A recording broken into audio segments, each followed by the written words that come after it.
네, 며칠 시장이 좀 조정을 받고 있습니다. 오늘도 1%대 조정이 보여지네요. 코스피 종합지수 지금 1.1%, 코스닥 종합지수는 0.86% 정도의 시장 조정이 있습니다. 자, 이제 조정을 보이고 있는 장세 연말까지 저희가 또 어떤 전략을 세워야 되는지 오늘 전문가와 같이 얘기를 좀 나눠보도록 하겠습니다. 최성환 교보증권 지점장 나와 있습니다. 어서 오십시오. 네, 안녕하십니까. 최근에 이제 시장이 좀 조정 장세를 보이고 있는데 현재 시장은 어떻게 보십니까? 숨고르기인가요? 아니면 올라가던 게 이제 힘을 다 잃고 다시 좀 하락한다고 저희가 봐야 되는 건가요? 네, 최근에 증시가 지금 2,500선 근처까지 왔다가 좀 조정을 받고 있는데요. 네. 아무래도 시선 자체는 뭐 올해 연말도 있지만 내년에 대한 그런 전망이 좀 더 관심이 높아지고 있고 또 그 가운데 대형주 쪽의 어떤 상승세가 최근 들어서 코스닥이라든지 중소형주로 좀 매기가 확산되는 모습이 좀 보여지고 있거든요. 네네. 특히 이제 코스닥 쪽에 낙폭과대 중소형주들이 그동안에 상당히 많이 하락을 했다가 지금 뭐 거래량도 많이 늘어나고 또 그리고 수급도 좀 개선되면서 뭐 그동안에 공매도도 많았다면 그런 부분들에 대한 쇼커버도 일부 들어오면서 매기가 좀 이렇게 확산되고 있는 느낌이고요. 그래서 지수는 약간은 제한적인데 종목 장세가 조금 펼쳐지고 있고, 근데 이 종목 장세도 이어지기 위해서는 결국에는 뭐 최근에 뭐 네옴시티라든지 네네. 그리고 리튬이라든지 이런 이슈가 있는 그런 기업들에 대한 뭐 변동성도 커지고 있지만 실적이 좋아지고 개선될 수 있는 그런 기업들로 관심을 좀 가져야 되겠습니다.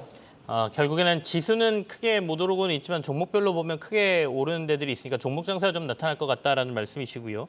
그간 못 올랐던 또는 과도하게 빠졌던 종목들이 좀 오른다라고 말씀하셨는데 그중에 대표적인 게 이제 카카오 그룹주들인 것 같습니다. 최근에 카카오 그룹주들의 반등이 눈에 좀 띄었었는데 어떻게 보십니까? 앞으로 이와 비슷한 그러니까 매수의 기회가 될 만한 게 있다면 어디가 있고 카카오 그룹주들은 어떻게 될 것 같습니까? 카카오 그룹주뿐만 아니라 네. NHN, 뭐 네이버 이런 쪽에도 결국에는 그동안에 성장주라고 봤던 우리 대형주들이 그동안에 약세를 보였다가 강세로 흐름을 전환됐거든요.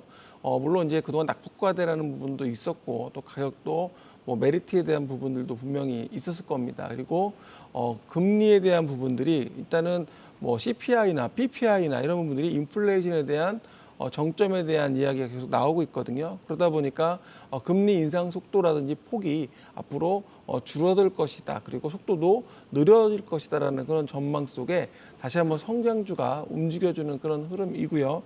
결국에 NHN, 네이버, 뭐 카카오 이런 그룹들이 움직이기 위해서는 결국에는 역시 실적이라는 부분 앞서 잠깐 말씀드렸지만 네. 성장에 대한 부분이 있어야 될 것으로 보여집니다. 이제까지 하락했던 게 무조건 금리 인상이라든지 인플레에 대한 우려 때문에 빠졌던 것도 사실이지만 앞으로 올라가기 위해서는 결국에는 실적에 대한 성장에 대한 같은 이야기인데요. 좀 봐야 될 것으로 보여집니다. 일단 금리 인상 속도도 좀 영향을 미칠 테고 이들의 실적도 저희가 좀 봐야 된다라는 말씀으로 저희가 이해하면 될 것 같고요. 그렇다면 연말까지 뭐 좀 단기적이긴 합니다만 그래도 나는 수익을 좀 확정하고 싶어, 수익 좀 내고 싶어 하시는 분들은 어떤 걸 좀 눈여겨봐야 될까요? 저희가 좀 주목해야 될 이벤트 아니면 뭐 전략에서 꼭 이거는 챙겨야 된다라고 싶으신 게 있습니까?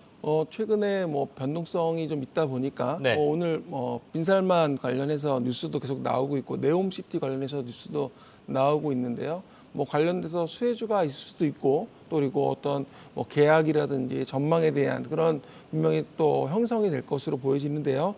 그러한 그 뭐 시장에서 관심 갖고 있는 그런 분야도 있고 또 반대로 낙폭과대되고 소외주들 이런 기업들도 길게 보면 최근에 제약바이오 회사들이 주가들이 움직이기 시작했어요. 네네. 뭐 많게는 뭐 20, 30%씩 올라가고 바닥에서 뭐 10% 이상씩 올라가고 있는데 이러한 소외주들 제약바이오도 사실은 뭐 병이 방어주 섹터기도 하지만 성장주 섹터기도 하거든요. 그래서 이 제약바이오에 대한 뭐 이쪽 관심도 좀 필요할 것으로 보여집니다.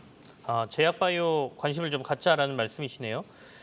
제약바이오 외에 또 저희가 가져야 될 그 연말까지 업종, 관심 업종이 있습니까? 네, 뭐 제약바이오 화면에 나오지만 네. 컨텐츠나 또 뭐 폴더블 관련주 이런 쪽에도 좀 관심 있게 보고 있는데요. 컨텐츠 같은 경우는 지금 아마 이번 주에 뭐 부자 재벌집 막내 아들인가요? 그 JTBC에서 방송을 한다고 하는데요.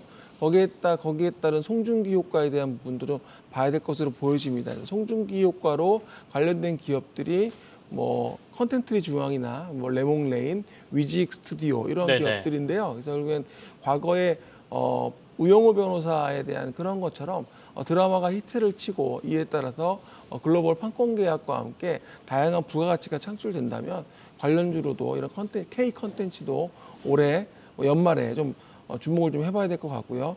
또 그리고 폴더블 관련주도 좀 보셔야 되겠는데요. 뭐 폴더블이 생각보다 시장에 예측만큼 팔리지는 않았습니다. 네. 지금 기대치만큼은. 하지만 뭐 내년 시장에 대한 전망이 조금은 기대치가 있기 때문에 뭐 폴더블 관련주도 뭐 삼성이 현재 잘 만들고 있지만 중화권이나 애플 쪽에서도 향후에 폴더블 폰이 나올 네네. 예상이 되어 있기 때문에 관련주도 봐야 되겠습니다. 그러면 우리 최 지점장님께서 말씀하신 관심 업종 중에 나는 이게 탑픽이다 하는 종목이 있으신가요? 아무래도 이제 폴더블 관련주에서는 KH바텍 그러니까 좀 보고 있는데요.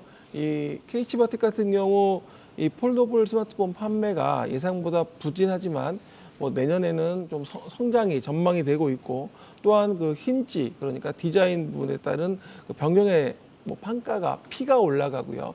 이 Q 그러니까 수량이 늘어나고 또 고객도 다변화될 것으로 보여집니다. 그래서 이런 부분들이 좀 기대가 되고 있고 또 증권사들은 밸류에이션이 많이 낮아졌기 때문에 네네. 이에 따라 충분히 주가 수준상으로는 목표 주가를 지금 22,000원 정도 증권사들이 제시를 하고 있거든요. 그러니까 지금 13,000원대니까 뭐 조정을 보인다면 역시 저가 매수, 분할 매수 기회로 하는 것도 좋겠고 또한 그 EV 관련, 그러니까 전기 자동차 관련해서도 이 배터리 셀을 충격으로부터 보호하는 그 핵심 부품인 엔드 플레이트 등 제품을 다변화하는 부분도 좀 기대를 받고 있습니다. 그러니까 스마트폰의 힌지 부분뿐만 아니라 이제 전기차 부분의 그런 부품도 한다는 점에서 향후에 미국 쪽에서 특히 국내 셀 업체가 네네. 미국의 생산 라인이 확대되면서 이와 함께 동반 성장도 좀 기대를 받고 있습니다. 네, 알겠습니다.